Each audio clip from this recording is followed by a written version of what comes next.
selamat siang semuanya. Assalamualaikum warahmatullahi wabarakatuh. Mohon maaf untuk hari ini saya tayangkan video mengenai apa yang akan teman-teman lakukan setelah UTS hingga UAS. Jadi apa yang akan kalian lakukan ini adalah menjadi nilai kalian untuk ujian akhir semester untuk operasional riset kayak gitu.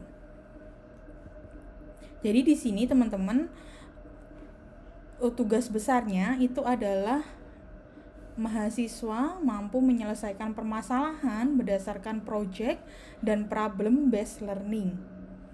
Kemudian course topiknya untuk kelas A itu adalah optimasi portofolio, kemudian isu strategis nasional, kemudian kebutuhan dunia yang akan datang. Sedangkan untuk kelas B, operasional riset kelas E itu adalah riset operasi dan big data, kaitannya dengan riset operasi dan big data, kemudian kaitannya riset operasi dengan machine learning, kemudian yang terakhir adalah social network analysis. Di sini teman-teman diwajibkan untuk membagi satu kelas menjadi 3 kelompok besar dan memilih salah satu tema yang telah ditentukan. Jadi setiap kelompok tidak boleh dengan tema yang sama.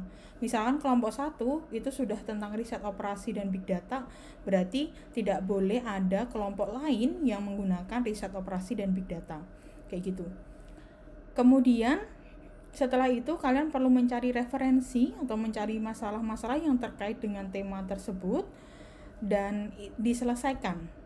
Jadi hasil UAS itu adalah kalian sudah selesai mengerjakan dan sudah menjadi suatu artikel ilmiah.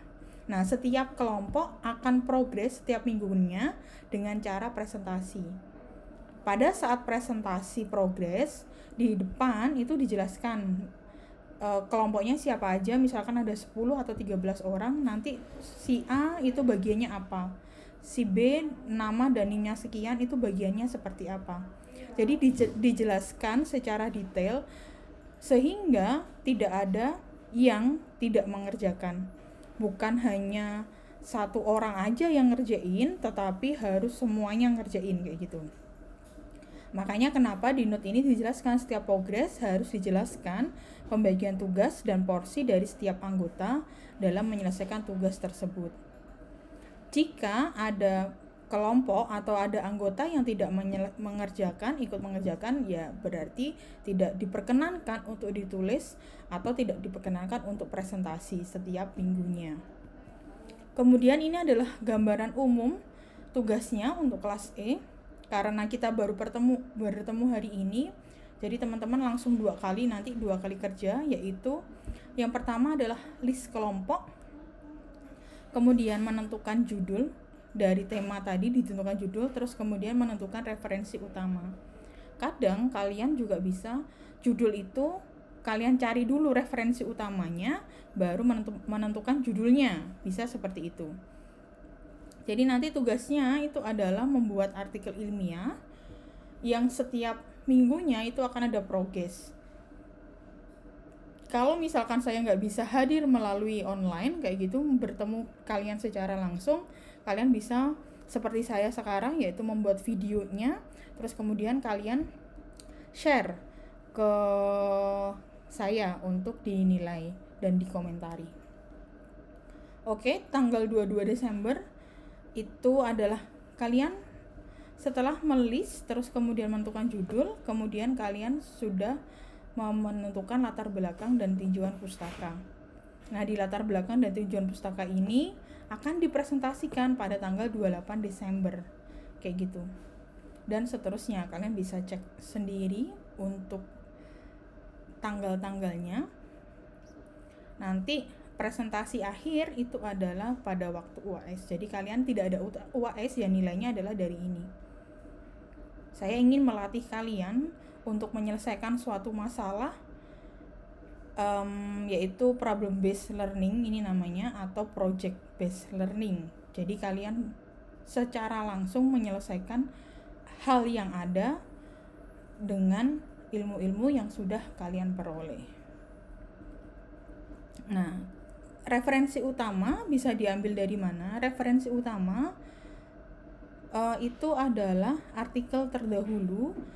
Jadi tidak sembarangan artikel yang diambil, karena kalau misalkan sembarangan itu bisa saja penelitiannya abal-abal kayak gitu.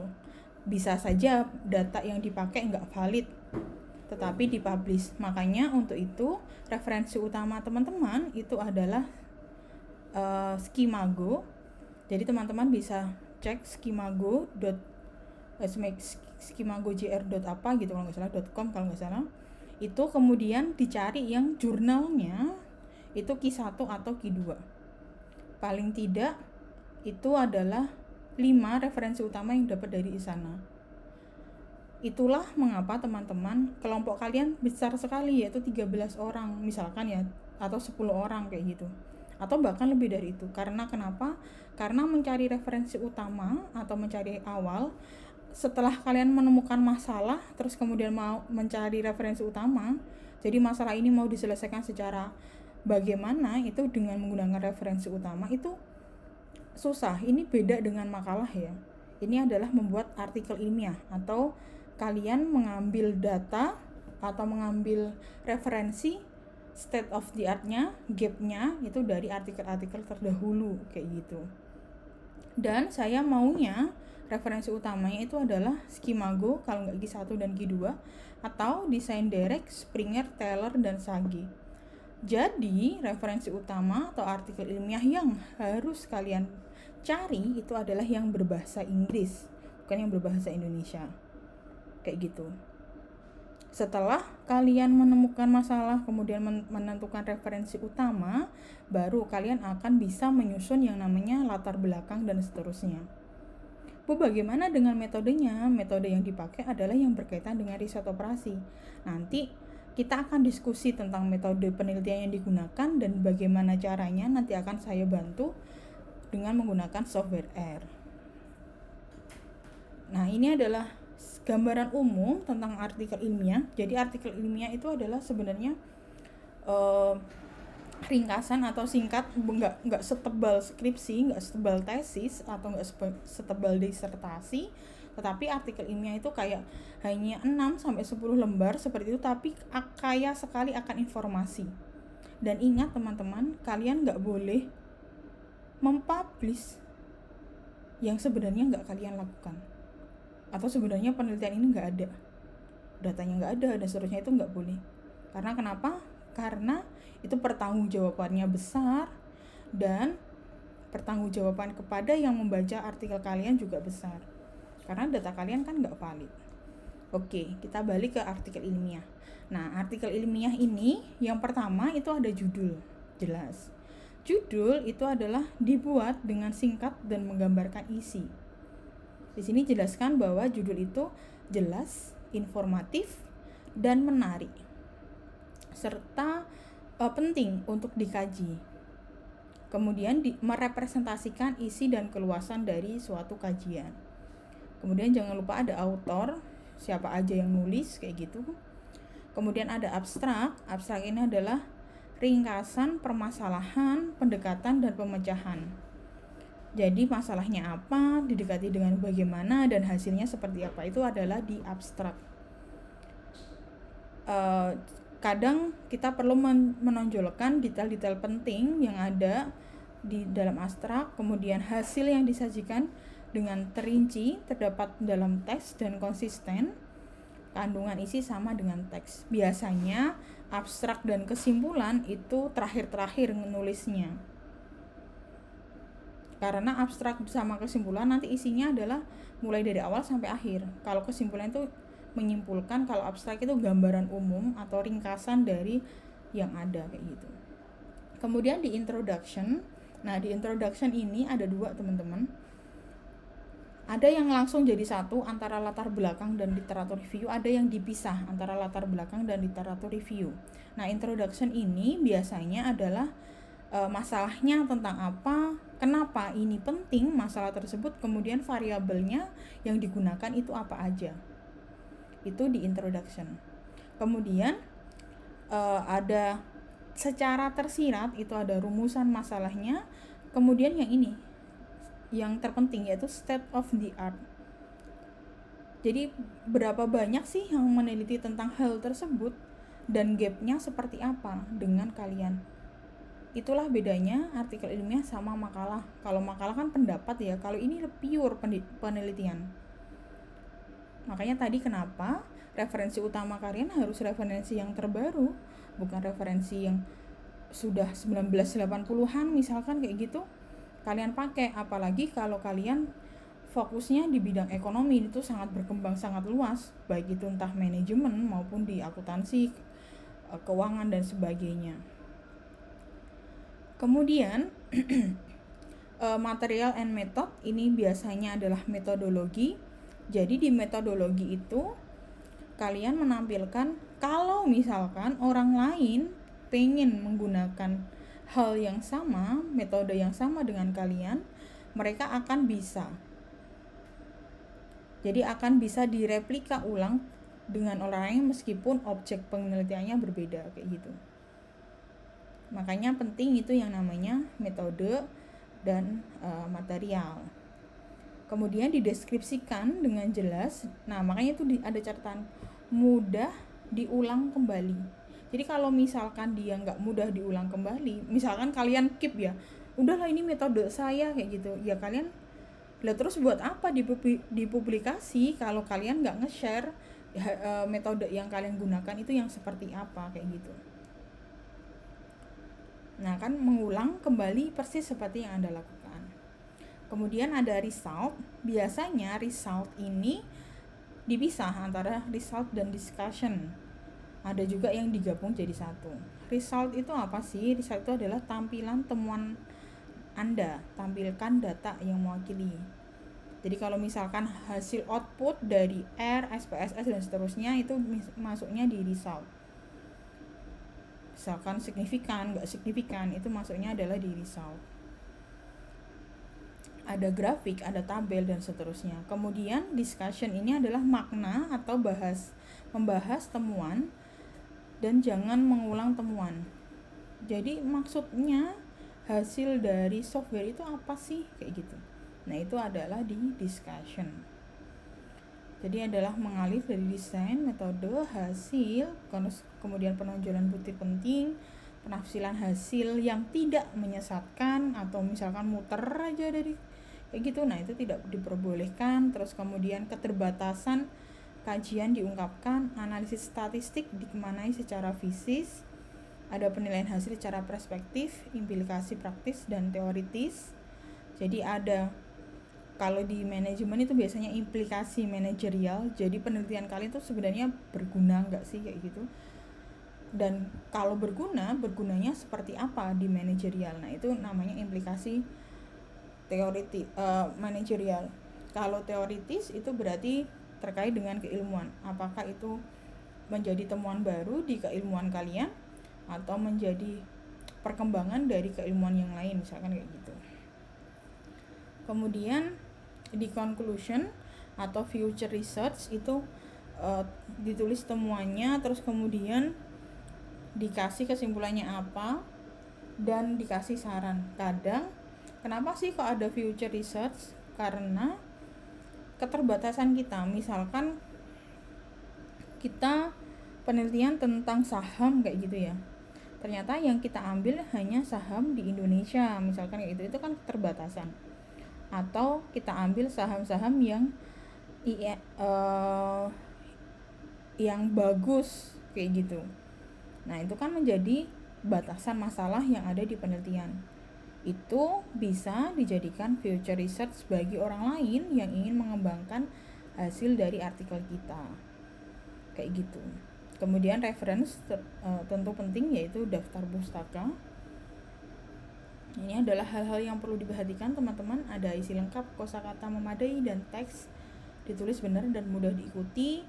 Terus kemudian isi lengkap dengan format yang sesuai dengan keinginan editor. Kalau misalkan dimasukkan ke jurnal ya, data akurat, citasi lengkap dan akurat, tidak plagiarisme, ucapan terima kasih dan sebagainya. Oke. Saya jelaskan satu-satu terkait dengan uraian dari artikel tadi. Yang pertama itu adalah artikel hasil penelitian pengembangan dan pemikiran memulai 5 komponen, yaitu ada judul, nama penulis, kemudian abstrak, isi artikel, pustaka atau daftar acuan. Judul. Di judul ini kalian perlu mencerminkan isinya. Kalian ngapain sih? Kemudian untuk apa penelitian itu, terus kemudian manfaatnya apa. Nah, itu di judul. Jadi disusun dengan menggambarkan isi tulisan secara ringkas namun jelas dan menarik minat baca. Jadi kalau misalkan membuat artikel itu bukan hanya sekedar bikin gitu, enggak. Kira-kira itu nanti menarik enggak ya kalau dibaca orang? Contohnya misalkan ada banyak sekali tentang pengaruh si A terhadap si B misalkan kayak gitu. Nah, ini kalau misalkan dibaca orang menarik enggak? Menariknya di bagian mana? Nah, dan seterusnya. Itu masuknya adalah di judul. Kemudian abstrak. Abstrak itu ada isi, terus kemudian ada kata kunci, terus kemudian ada kata kunci. Ini biasanya kata yang penting di dalam artikel itu, kayak gitu. Kita nggak akan bahas itu, kita akan bahas terkait latar belakang dan latar belakang dan literatur review di bagian pendahuluan. Jadi di latar belakang itu harus ada argument stage of an introduction. Maksudnya bagaimana? Maksudnya ada beberapa paragraf atau stage tahapan yang perlu kalian tulis di dalam suatu latar belakang. Yang pertama itu adalah statement about the field, providing the reader with a setting or context for the problem to be reported and claiming its centrality or importance. Yang di garis bawah itu context for the problem. Jadi kalian mengemukakan masalahnya, utamanya itu seperti apa, terus kemudian yang sisi importantnya itu yang di sebelah mana, kayak gitu. Biasanya di stage ini kalian bisa ngambil data-data dari data-data update BPS atau data-data apa yang tergantung dari masalah kalian. Kemudian yang terpenting itu apa sih? Misalkan di portofolio yang terpenting adalah misalkan mengoptimasikannya, kayak gitu. Itu biasanya membuat 1-2 paragraf. Kemudian teman-teman, yang menjadi permasalahan lagi adalah emang kita bisa mengerjakan ini? Bisa. Makanya kenapa kalian perlu sering-sering membaca yang namanya referensi atau artikel ilmiah lain, referensi lain. Makanya kenapa kelompoknya banyak dan harus berdiskusi. Kalian nggak bisa nih ngerjain misalkan hari ini presentasi, tadi pagi atau tadi malam, kemarin malam baru mengerjakan. Nah, itu nggak bisa. Karena memang ini butuh diskusi secara terus-menerus. Oh, daftar pustakanya yang ini kurang, referensi utamanya kurang, nyari lagi dan seterusnya. Oh, ini referensinya nggak dipakai deh, kayaknya nggak perlu ya diambil, kayak gitu. Oke, terus stage yang kedua, setelah kita tahu masalah itu penting, seberapa penting masalah tersebut, yang kedua adalah more specific statement about the aspect of the problem already studied. Jadi berapa banyak sih orang yang meneliti atau menyelesaikan permasalahan tersebut dan hasilnya apa. Nah, itu letaknya di kedua. Di situ merupakan foundation of information already known. Jadi kalau misalkan dari sisi riset operasinya banyak sekali nih metode-metode yang dipakai, yang digunakan, dan hasilnya seperti ini A, B, C. Ternyata kayak gitu. Itu yang diteliti terdahulu. Kemudian yang ketiga, setelah ada masalah, terus kemudian masalah itu sudah diselesaikan seperti apa di artikel-artikel terdahulu, baru ketiga yaitu statement that indicate need for more investigation, a gap need for extension or research needs for the present study. Jadi dari artikel-artikel tadi itu kurangnya apa yang belum diteliti, yang bagian mana yang belum diteliti dan sebagainya. Nah, itu adalah gap. Jadi setiap stage itu bisa 1-2 paragraf atau bisa 3 paragraf maksimal, atau kalian mau banyak pun juga nggak masalah. Kemudian stage yang selanjutnya adalah statement giving the purpose or objective of the author study or its main activity or finding. Jadi nanti hasilnya apa nih penelitian ini, kayak gitu, manfaatnya apa, baik dari segi keilmuan maupun dari nanti penyelesaian masalah. Terus kemudian nomor 5 itu optional, jadi statement that give a value or benefit for carrying out the study, ya kayak tadi manfaatnya itu optional. Kemudian yang terakhir itu adalah map of the rest of the article, maksudnya adalah setelah latar belakang selanjutnya itu membahas tentang apa. Jadi orang itu nanti kalau baca latar belakang di bagian bawah dia tahu, oh bab 2 nanti section kedua itu adalah literatur review, membahas tentang ini. Bab 3 nanti metodologi, oh metodologinya ini. Bab 4 itu pembahasan dan seterusnya. Jadi bisa kedetek, oke, saya pengen nyari hasil dan pembahasan, berarti saya harus baca section 4 misalkan kayak gitu. Itu adalah latar belakang. Terus kemudian ada literatur review. Nah, literatur review ini berisi tentang teori, temuan dan bahan penelitian lain yang mendukung variabel yang kalian teliti. Misalkan kalian mengambil ROA dan ROE misalkan itu. Itu letaknya adalah di literatur review. ROA itu digunakan untuk apa sih sekarang itu, yang update kayak gimana? Kalau di portofolio seperti apa? Nah, kayak gitu. Itu adalah literatur review. Kemudian untuk daftar pustaka ini yang paling penting teman-teman. Daftar pustaka kalian itu adalah minimal 10 dengan terbitan 10 tahun terakhir, dan 80% itu dari artikel ilmiah, disertasi atau tesis. Jadi 10 tahun terakhir, kalau sekarang 2021 berarti 2011 ya. Berarti sebelum itu kalian nggak boleh. Namun referensi utama yang 5 tadi itu 2 tahun terakhir, yaitu berarti 2021 sama 2020. Berbahasa Inggris yang dicari di Skimago, Senderek dan sebagainya. Kayak gitu. Kemudian di saat kita menulis suatu artikel ilmiah, berarti kita harus melakukan yang namanya referensi dan sitasi.